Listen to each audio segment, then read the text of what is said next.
إلى سيدنا وحبيبنا سيدنا محمد صلى الله عليه وسلم وعلى آله وصحبه وأزواجه وذريته أجمعين خصوصا إلى رسولنا أحمد بن عيسى المحارب وقدر محمد بن أبي بكر ورسوله وفروعهم وإلى حضرة النبي الفاتحة.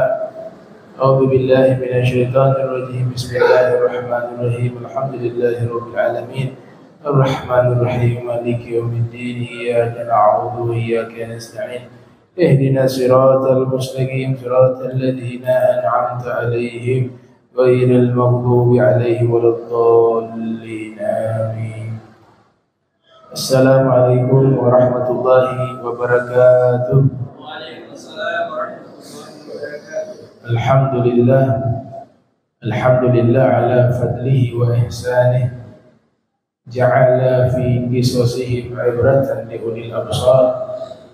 أشهد أن لا إله إلا الله الواحد القهار وأشهد أن سيدنا محمدا عبده ورسوله المصطفى المختار صلى الله عليه وعلى آله وأصحابه المهاجرين منهم والأنصار وسلم تسليما كثيرا على الاستمرار.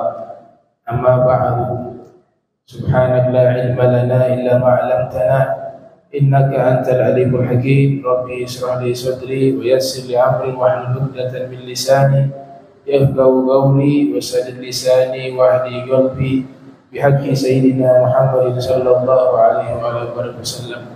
يا من هو في علوه كائن، يا من هو في فعل حميد، يا من هو في مجد متين. اللهم أكرمنا بنور الفهم وأخرجنا من ظلمات الوهم وارزقنا فهم النبي وحفظ المرسلين وإلهام ملائكة المقربين. ربنا زدنا علما وفهما وعقلا يا أكرم الأكرمين بحق سيدنا محمد وعلى آله وصحبه أجمعين. Alhamdulillah, puji syukur kehadirat Allah, salawat salam teriring kepada junjungan mulia Nabi tercinta Sayyiduna wa Maulana Muhammad sallallahu alaihi wa alihi wasallam beserta seluruh keluarga beliau, sahabat beliau, dan umat beliau yang senantiasa melaksanakan ajaran beliau hingga akhir masa nanti. Sebagaimana biasa, masih membahas tentang kisah Nabi Allah Sulaiman alaihissalam. Kita sampai kepada fasal hiwarun bainal hudhud wa Sulaiman, dialog antara burung hudhud dengan Nabi Sulaiman. Perlu kita ketahui bahwasanya di dalam Al-Quran Allah Subhanahu wa ta'ala menyebutkan terkait toirun, ya, burung, ya, jenis burung. Allah sebutkan secara keseluruhan lafaz burung itu di dalam Al-Quran kurang lebih 29 kali yang memiliki arti burung, ya. Dalam bahasa Al-Quran disebut dengan toirun, ya, bahasa Arab disebut juga dengan toirun. Adapun jenis burung yang disebut di dalam Al-Quran itu hanya 4 jenis. Yang pertama adalah burung hudhud. Burung hudhud ini Allah sebutkan di dalam kisah Nabi Sulaiman alaihissalam. Burung kedua yang Allah sebut di dalam Al-Quran gurab. Burung apa namanya? Pemakan bangkai.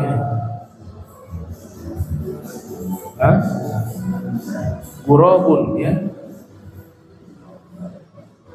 yang dikisahkan di surat Al-Maidah ketika Allah mengirim burung gurab mengajarkan cara menggali kuburan, gagak. Burung ini jarang diternati jadi lupa, ya. Burung gagak, ya, itu bahasanya dalam Al-Quran gurabun. Kalau tidak salah di surat Al-Maidah itu disebut, surat Al-Maidah, fa ba'atsallahu ghuraba Allah mengutus seekor burung gagak yabhatsu fil ardi liyuriyahu kaifa yuwari sau'ata akhi, untuk dia presentasikan cara menguburkan jenazah kepada Qabil. Jadi cara menguburkan jenazah itu Qabil belajar kepada burung gagak. Yang awalnya dia bingung bagaimana menguburkan, dia tidak paham karena dia membunuh saudaranya Habil. Setelah itu bingung jenazahnya mau diapakan, sampai akhirnya Allah mengirim burung gagak mengajarkan cara menguburkan jenazah. Nah, disebut oleh Imam Ar-Raghib Al-Asbahani di dalam kitab Mu'jam Mufradati Al-Fadhil Qur'anil Karim, dinamakan burung gagak itu dalam bahasa Al-Quran dengan sebutan ghurab, diambil dari kata yang sama dengan kata gharib, yang artinya sesuatu yang asing.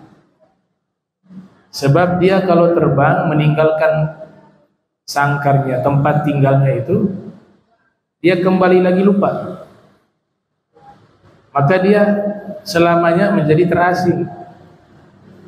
Itu diterangkan oleh Al-Imam Ar-Raghib Al-Asbahani di dalam kitab Mu'jam Mufradati Al-Fadhil Qur'anil Karim. Jadi disebut dalam Al-Quran jenis burung yang kedua, yaitu disebut dengan burung gagak. Jenis burung yang ketiga yang Allah sebutkan di dalam Al-Quran disebut dengan salwa. Dia sejenis burung yang kecil. Nama burungnya salwa. Ini disebutkan bersamaan dengan madu. Wa anzalna 'alaikum al-manna wa salwa. Ada di surat Al-Baqarah. Kami turunkan kepada kalian al-manna, madu, wa salwa, burung salwa. Konteksnya ini sedang membahas Bani Israel yang meminta Tuhan mengirimkan makanan dari surga kepada mereka, maka diijabah oleh Allah Ta'ala lewat perantara Nabi mereka. Maka diturunkanlah al-man wa salwa. Al-man artinya madu, al-asal, sedangkan salwa jenis burung. Jenis burung yang keempat yang Allah sebutkan di dalam Al-Quran. Nah, burung ini tidak ada di bumi ini, tidak ada. Kalau tiga tadi spesiesnya ada, sampai sekarang ada. Burung hudhud masih ada sampai sekarang. Burung gagak ada. Yang ketiga salwa juga jenis spesies burung yang masih eksis sampai saat ini. Tapi yang keempat ini gak ada di dunia. Namanya burung ababil di surat Al-Fil. Tayran ababil tarmihim bihijaratin min sijil wa arsala alaihim tayran ababil. Dia Allah mengirim kepada mereka, yaitu Raja Abraha dengan pasukannya. Ini mendekati hari lahirnya Rasul SAW, peristiwa itu. Makanya diistilahkan dengan Amul Fil, tahun gajah. Karena pasukan bergajah dipimpin oleh Abraha dimusnahkan oleh burung yang Allah kirim, membawa batu-batu kerikil dari api neraka. Nah, jenis burung ini ada yang menerjemahkan ababil artinya secara tekstual, yaitu burung yang datang berbondong-bondong. Tapi ada juga yang memahami lafadz ababil itu nama jenis burung. Kalau diterjemahan kebanyakan diartikan berbondong-bondong.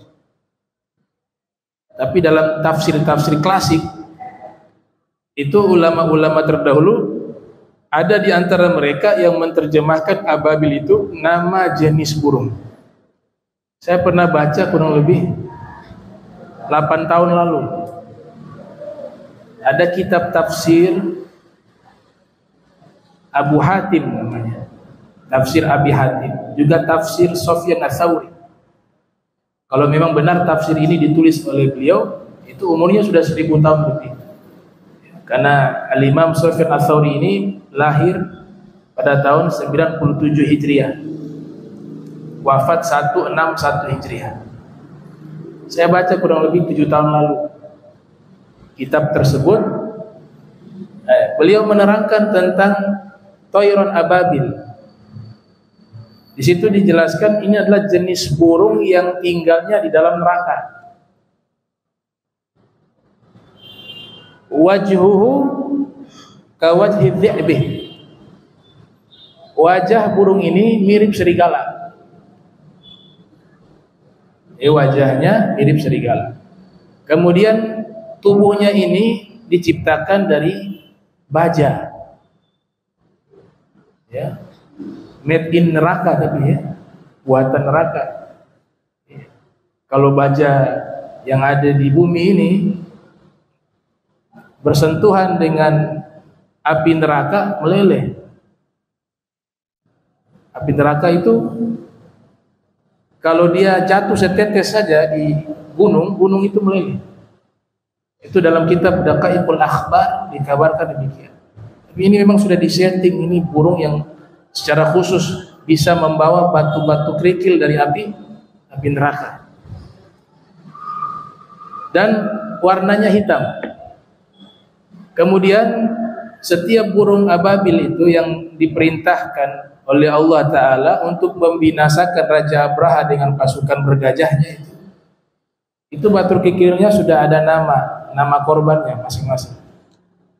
Itu disebutkan dalam tafsir Jalalain karya Imam Suyuti dan Imam Jalaluddin Al-Mahalli, sehingga tidak akan meleset batu yang dilepaskan itu. Nah, ini burung ini tidak ada di bumi ini. Bahkan dikatakan dalam sebagian riwayat dia hanya keluar sekali saja ke dunia di saat menghancurkan pasukan bergajah itu. Setelahnya dia kembali ke neraka dan tidak pernah keluar lagi. Jadi 4 jenis burung yang disebutkan di dalam Al-Quran. Burung hudhud yang pertama, yang kedua burung gagak, yang ketiga burung salwa, yang keempat burung ababil. Hanya 4 saja. Ada ulama namanya Syekh Ahmad Bahjat. Syekh Ahmad Bahjat. Beliau menulis kitab berjudul Qasasul Haywani fil Quran. Jadi beliau hanya mengambil kisah-kisah hewan yang ada di dalam Al-Quran. Menarik kitab tersebut. Membahas cerita-cerita terkait hewan-hewan yang Allah sebutkan di dalam Al-Quran. Sangat banyak hewan-hewan yang Allah sebutkan di dalam Al-Quran, bahkan jadi nama surat. Ada surat semut, surat An-Naml. Kami pernah disuruh teliti semut yang disebutkan di surat An-Naml itu jenis apa, sama guru kami. Karena dalam kosakata bahasa Arab ada satu jenis semut dinisbatkan kepada Nabi Sulaiman, sebab berkaitan dengan kisah Nabi Sulaiman dengan semut yang ada di dalam surat An-Naml. Dalam kosakata bahasa Arab disebut An-Naml Sulaimani. An-Naml Sulaimani. Susah namanya. Semut Sulaimani, jenis semut yang dinisbatkan kepada Nabi Sulaiman yang ada dalam kisah di surat An-Naml. Hasil penelitian saya itu waktu itu dapat semut yang besar yang di pohon itu. Bilang orang Ternate bilang gonange. Ya. Dalam satu riwayat ada satu nabi lagi duduk di satu pohon, kemudian seorang nabi ini tertidur. Tiba-tiba ada semut menggigit, seekor semut menggigit beliau bangun dari tidur. Marah. Akhirnya dibakar tuh sarangnya semut tersebut. Kemudian Allah Ta'ala menegur bahwa kenapa yang salah satu orang, satu makhluk, satu semut, tapi kamu membunuh satu bangsa dari semut. Nah itu kisah itu apakah benar atau tidak? Kalau saya sih meragukan ya. Karena para anbiya itu punya hati yang baik, apalagi dalam riwayat itu bakar. Para nabi itu punya undang-undang sama. Misalnya Nabi mengatakan tidak boleh mengazab dengan api kecuali pemilik api, yaitu Allah Ta'ala. Bagaimana anbiya ada yang menganiaya, membunuh hewan menggunakan api. Tapi substansinya di sini bahwa semut tersebut diterangkan itu jenis semut yang sama yang ada di kisah Nabi Sulaiman alaihissalam. Kemudian diceritakan juga di masa Nabi Sulaiman ada masa paceklik kekeringan, sehingga hujan dengan waktu yang cukup lama tidak turun. Maka mereka meminta Nabi Sulaiman untuk berdoa kepada Allah dengan cara mengumpulkan jamaah untuk melaksanakan sholat minta hujan. Ya, diistilahkan sholat al-istisqa. Ternyata waktu itu Nabi Sulaiman belum memulai sholat minta hujan, disebutkan dalam kitab Subulus Salam karya Imam Sun'ani. Ternyata ada seekor semut berdoa, ya Allah, kalau makhluk-makhluk yang besar seperti manusia saja kesulitan karena air tidak ada, maka bagaimana dengan kami semut yang kecil ini? Maka Nabi Sulaiman paham doanya semut tersebut. Ini saya sebutkan atas riwayat cerita ya, bukan riwayat hadisnya. Kata Nabi Sulaiman, oh sudah, kita gak perlu sholat minta hujan. Kenapa? Insya Allah sebentar lagi hujan turun. Sudah ada makhluk yang berdoa dan diterima oleh Allah. Tidak lama hujan turun. Berkat doanya seekor semut, naml. Jadi an-naml itu surat dengan nama hewan, yaitu semut. Ada lagi surat al-fil, surat gajah, surat al-ankabut, laba-laba, surat al-baqarah, sapi, surat an-nahl, lebah. Dan inilah beberapa surat yang Allah Ta'ala menamakan dengan nama-nama hewan. Setiap kali disebutkan oleh Allah hewan-hewan tersebut itu punya keistimewaan. Belum lagi yang di dalam surat yang dibahas ada sebut ibil, unta. Afala yanzuruna ilal ibili kaifa khuliqat. Di dalam surat-surat lainnya disebut juga naqah. Dan banyak sekali hewan yang Allah sebutkan. Itu beliau kumpulkan, Syekh Ahmad Bahjat mengumpulkan kisah-kisah tentang hewan di dalam Al-Quran menjadi satu kitab berjudul Qasasul Haywani fil Quran, kisah-kisah hewan di dalam Al-Quran. Nah, di bab ini menarik sebab Nabi Sulaiman sebagaimana yang dibahas ya, bahwa Allah mengkhususkan Nabi Sulaiman mampu memahami bahasa burung dan bahasa-bahasa hewan lainnya. Itu keistimewaan yang Allah berikan kepada Nabi Allah Sulaiman. Di antara burung yang menjadi pasukannya Nabi Sulaiman, yang dididik oleh Nabi Sulaiman adalah burung hudhud. Nah, burung hudhud ini pernah membuat Nabi Sulaiman itu tertawa bahagia. Nabi Sulaiman kalau tidak ada burung hudhud itu pasti dicari. Makanya dalam ayat itu disebutkan tafaqqada tayra. Nabi Sulaiman mencari burung hudhud, kok tidak hadir? Karena memang burung hudhud ini sering menghibur Nabi Sulaiman alaihissalam. Di antara dalam satu riwayat kisah menyebutkan pernah burung hudhud mengundang Nabi Sulaiman jamuan makan siang. Wah, ini raja besar nih Nabi Sulaiman. Kira-kira hidangannya apa?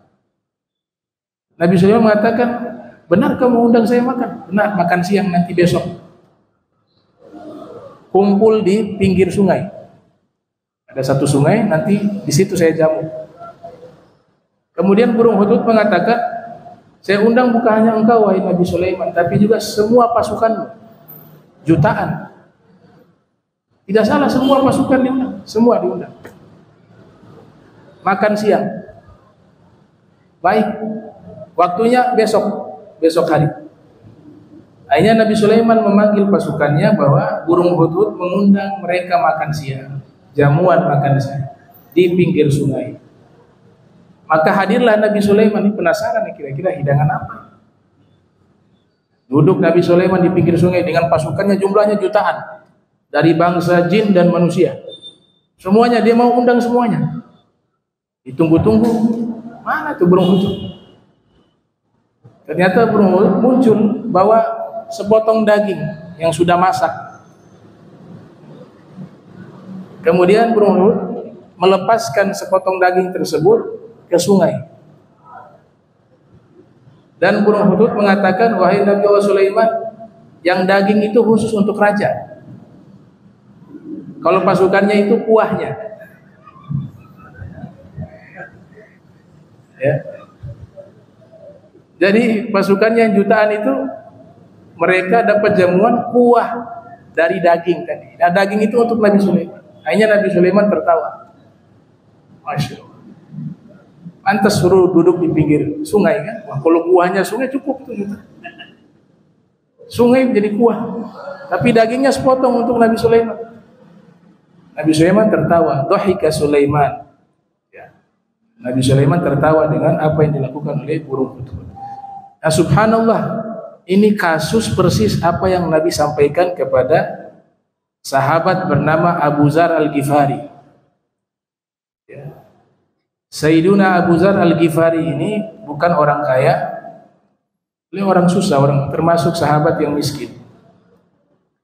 Tapi Nabi berikan pesan kepada Abu Dzar Al-Ghifari, ya Abu Dzar, idza tabakhta marakatan fa'akthir ma'aha wa ta'ahad jiranak. Wahai Abu Dzar, kalau kamu masak sup daging, perbanyak kuahnya, perbanyaklah kuahnya, dan bagikanlah kuah tersebut kepada tetanggamu. Nah, di sini ulama hadis ketika membahas hadis tersebut, mereka mengatakan terutama tetangga yang mencium aroma masakan yang kita masak. Sunnahnya itu kita bagi, walaupun hanya kuah. Tapi ini mafhumnya, konteksnya Abu Dzar yang susah. Dia tidak mampu beli daging lebih. Ya. Maka yang mampu itu jangan praktek secara teks. Masa kasih tetangga kuahnya doang, terus daging semua dia yang makan. Artinya Nabi ajarkan bagaimana bertetangga yang baik. Sekalipun kamu susah, apa yang kamu miliki, senangkan tetanggamu, berikan semampu kamu. Itu sederhana tapi pahalanya sangat besar dan dampaknya akan memunculkan rasa cinta. Ya, Nabi katakan tahadau tahabbu. Riwayat tahadu tahabbu. Jika kalian saling memberikan hadiah akan muncul rasa cinta. Nah, itu yang sama persis yang dilakukan oleh burung hudhud tadi. Ya. Dia hanya mampu kuah itu sungai. Daging sepotong untuk Nabi Allah Sulaiman alaihissalam. Baik. Tafaggada Sulaimanu yauman al-hudhud falam yadhhar lahu atharun. Pernah satu hari Nabi Sulaiman mencari mana burung hudhud. Kok tidak ada tanda-tanda kehadiran burung hudhud. Limadza la arahu baina tuyuri? Kenapa aku tidak melihat dia, kata Nabi Sulaiman, dalam barisan burung-burung yang menjadi pasukannya Nabi Sulaiman. Aghaba anni al'an falam arahu hala su'al. Apakah dia ini pergi saat ini tanpa seizinku, ataukah dia pergi ada sesuatu? Tsumma kaifa yagib biduni ilmi? Lantas kenapa Dia pergi tanpa izin, tanpa sepengetahuanku, kata Nabi Sulaiman. Bada ala Sulaiman al-ghadab wa nawa mu'akabatil hudhudi. Nampak marah Nabi Sulaiman dan ada niatan mau memberikan sanksi kepada burung hudhud. Mungkin pada waktu itu lagi apel upacara ya. Dikumpulkan semua pasukan, ternyata diperiksa. Coba lihat pasukan begitu banyak jumlahnya, tapi Nabi Sulaiman mencari burung hudhud. Berarti punya hubungan yang sangat personal antara burung hudhud dengan Nabi Allah Sulaiman. Dicari, dan itu Allah sebutkan dalam Al-Quran, tafaqada. Kosakata tafaqada artinya mencari, mencari-cari, bukan hanya sekedar mencari, mencari-cari. Di mana itu burung hudhud? Kata Nabi Sulaiman, kalau dia tidak datang, kata Nabi Sulaiman, saya akan hukum dia dengan mencabut bulunya atau memasukkan dia ke sangkar atau menyembelihnya. Nah, burung hudhud hukumnya bagaimana? Dikonsumsi, haram. Hukumnya haram. Sebab kenapa haram? Sebab Nabi larang, Nabi kita Muhammad SAW melarang membunuh burung hudhud. Kalau ada larangan membunuh, lantas bagaimana bisa makan? Paham tidak? Kita dilarang membunuh. Kalau membunuh saja dilarang, bagaimana memakannya? Ini disebutkan dalam hadis riwayat Al-Imam Al-Baihaqi yang lahir tahun 384 Hijriah dari sahabat yang bernama Ibnu Sa'ad As-Sa'idi. Ia mengatakan bahwa Nabi SAW melarang membunuh 5 hewan. Naha an-nabiyyu sallallahu alaihi wasallam an qatli khams. Nabi melarang membunuh 5 hewan. Yang pertama an-naml, semut. Nah, semut dilarang dibunuh. Semut apa ini yang tadi yang Nabi Sulaiman itu? Ada juga yang memahami dari kalangan para ulama, semua semut dilarang, kecuali yang yu'dhi, yang sudah mengganggu. Ya, sudah mengganggu. Waktu itu ada satu ulama fikih berfatwa haram membunuh semut. Ulama ini terkenal di kalangan para ulama fikih. Diceritakan dalam kitab Hayatul Haywanil Kubra karya Al-Imam Ad-Damiri tentang ilmu zoologi, ilmu hewani. Di situ satu ulama fikih berfatwa bahwa hukumnya secara mutlak haram membunuh semut karena ada riwayat dari Nabi Muhammad SAW melarang untuk membunuh semut. Malam harinya beliau ngarang kitab. Ngarang kitab. Mohon maaf, itu semut masuk ke dalam pakaiannya. Yang digigit kemaluan. Itu kan sakit luar biasa. Semut gigit kemaluan. Akhirnya ulama ini kesakitan. Apa nih yang gigit sakit? Ternyata diceritakan semut. Dia bilang kalau begitu halal dibunuh saat ini. Karena sudah mengganggu. Akhirnya fatwanya berubah. Yang tadinya mutlak haram membunuh semut, ternyata beliau alami pengalaman sendiri. Semut itu menggigit kemaluannya, kesakitan. Akhirnya keluar fatwa kalau dia mengganggu boleh. Tapi dibuat rincian. Cukup bunuh yang satu saja yang ganggu, jangan dibunuh semuanya. Semut itu kalau di rumah, ada di rumah kita bersyukur. Berarti rumah itu banyak dimasuki malaikat. Sebab apa?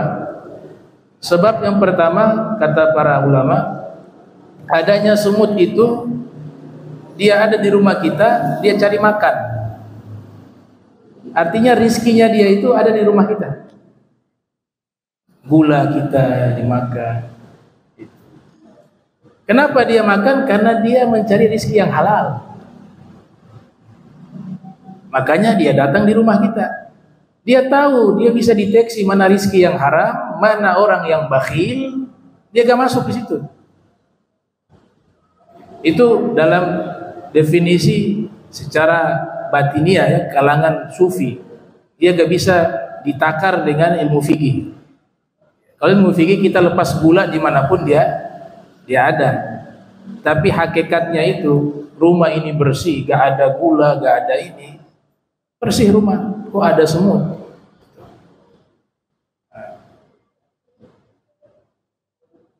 Nah subhanallah, Nabi melarang membunuh 5 hewan. Yang pertama semut, yang kedua an-nahl, lebah.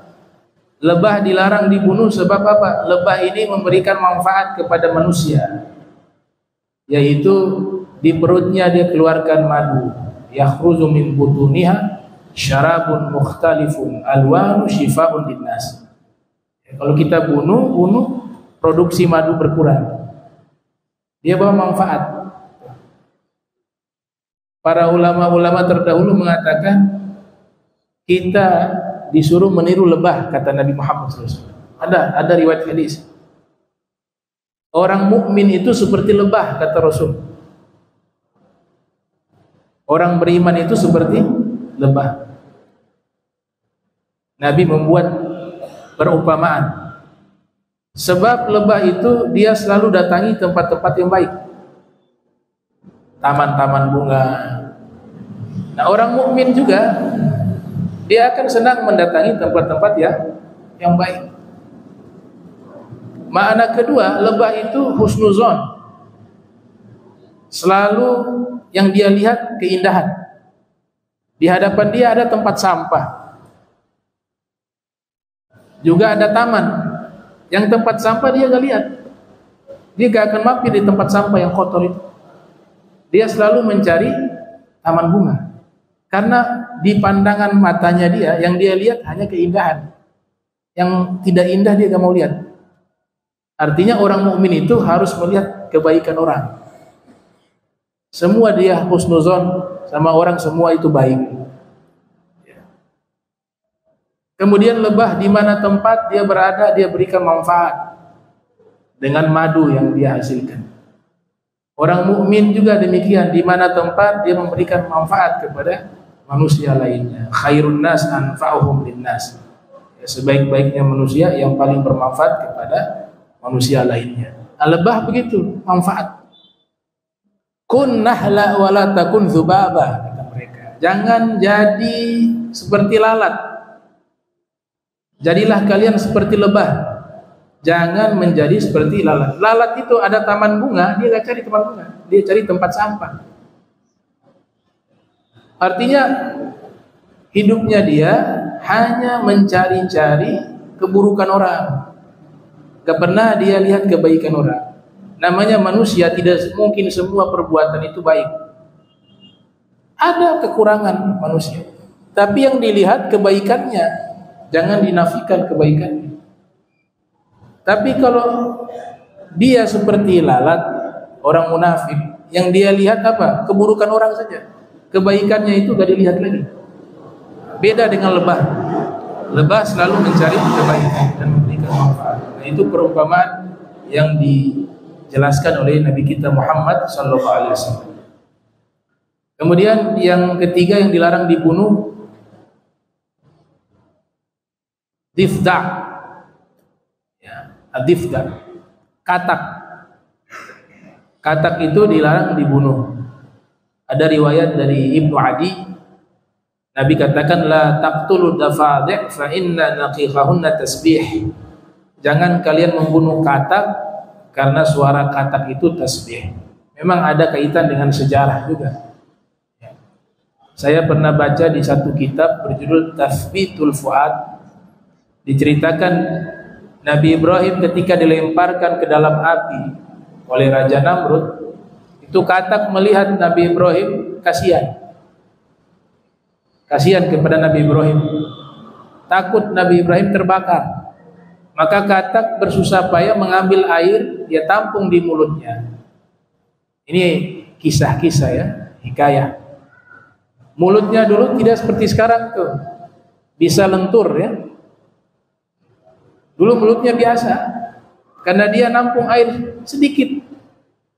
Ya. Allah Ta'ala kasihan, Allah Ta'ala buat mulutnya menjadi lentur sehingga dia bisa menampung air cukup banyak di mulutnya. Dan dia berusaha memadamkan api dengan air yang sedikit dan hanya sebatas kemampuannya.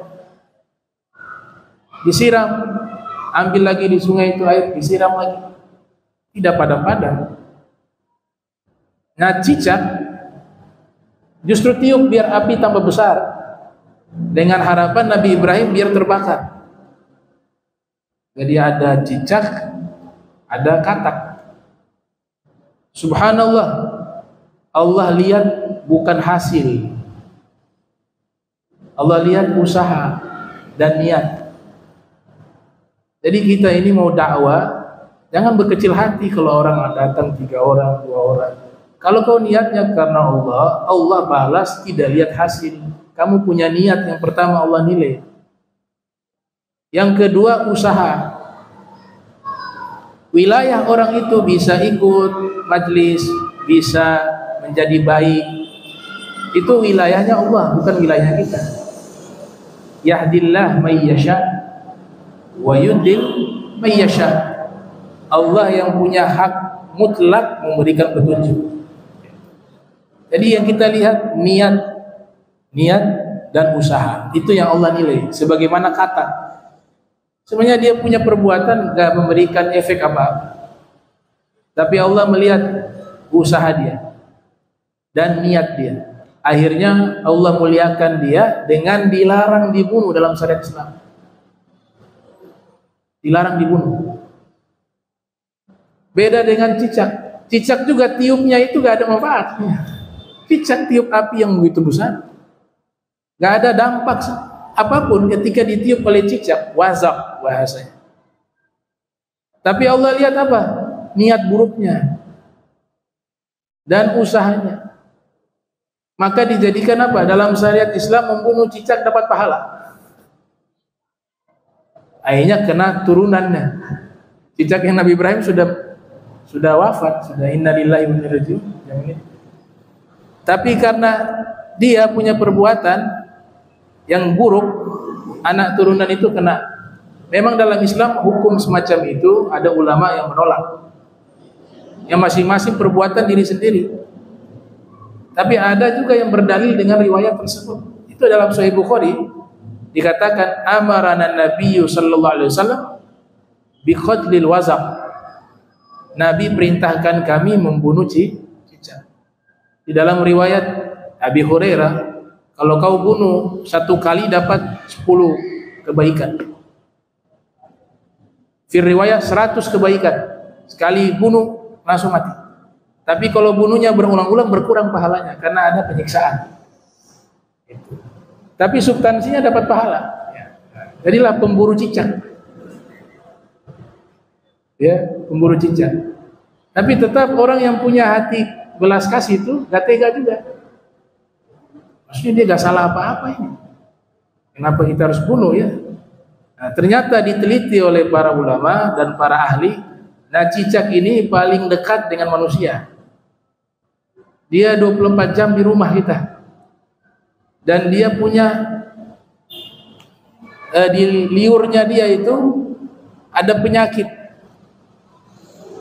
Dan paling seringnya dia interaksi dengan kita, dengan piring kita, gelas kita, sehingga khawatir menyebabkan penyakit, sehingga diperintahkan dibunuh. Itu pemahaman secara tekstual dan kontekstual diterangkan oleh para ulama. Nabi sebut dengan orang makhluk fasik yang kecil.